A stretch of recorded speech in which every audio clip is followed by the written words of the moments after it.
And I was waiting in line to vote. There's about 15 people in line. And there was a guy in front of me, normal-looking fella.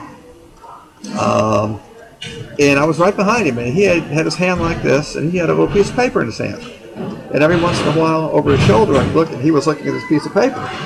And he did it about 10 times in about 4 minutes, 5 minutes. And I could see the piece of paper had a name on it.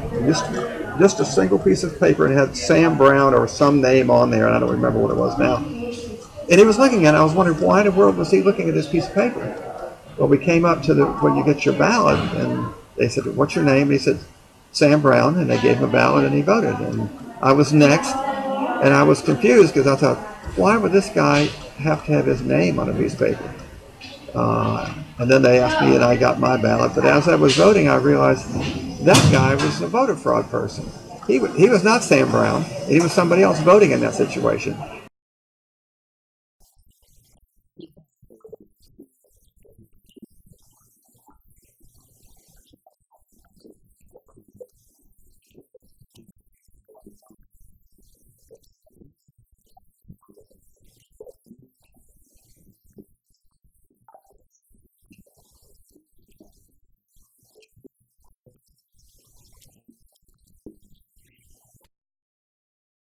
It was a non-marked white school bus, kind of looked like a church bus.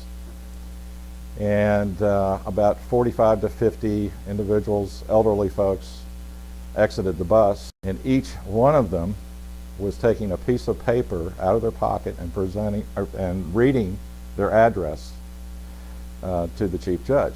And they were given voter ballots and on the vote. I happened to notice a Hispanic woman step up to be the next one in line to vote. She had this piece of paper in her hand. She unfolded it, and she began to attempt to say what was on the piece of paper. And it appeared to me that she was trying to say a name in English, a first name and a last name, and an address. But she was having so much trouble with it. What do you mean? Her ability to pronounce the name and the street address in English was such that it was completely impossible to understand what she was saying.